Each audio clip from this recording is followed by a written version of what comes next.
Je m'appelle Victoire de Verrières et je suis artiste peintre décorateur. C'est le père Sébastien Catroux qui a rencontré ma maman le soir de l'Immaculée Conception. Elle lui a montré son travail, notamment pas mal de peintures sur motifs de paysages qu'elle a faites au cours de ces dernières années. 2-3 mois plus tard, il l'a rappelé avec cette idée de palme en tête. Il a directement associé le travail sur paysage que ma mère faisait. Et elle est plutôt artiste peintre que peintre décorateur. Donc la perspective de ce chantier toute seule était impossible. Et en fait, on a déjà travaillé plusieurs fois ensemble pour des gros projets. Donc c'est venu très naturellement. Elle m'a demandé tout de suite si j'étais disponible et motivée pour réaliser la commande ensemble.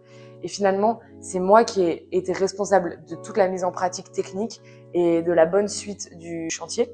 Et on l'a réalisé en binôme. Donc toute la création artistique, c'était un travail collaboratif à deux.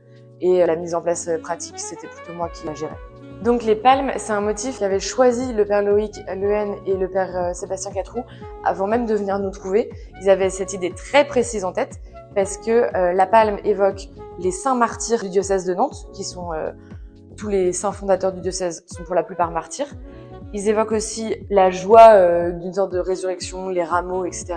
Et la dernière signification, qui est plutôt un clin d'œil, c'est que la palme d'inspiration qui nous a servi à créer le motif, c'est la palme de l'arbre phénix, qui n'a pas la même orthographe, mais qui est un homonyme du phénix, l'oiseau mythologique qui renaît de ses cendres. Donc c'était une façon de faire allusion à l'incendie dont s'est relevée la cathédrale.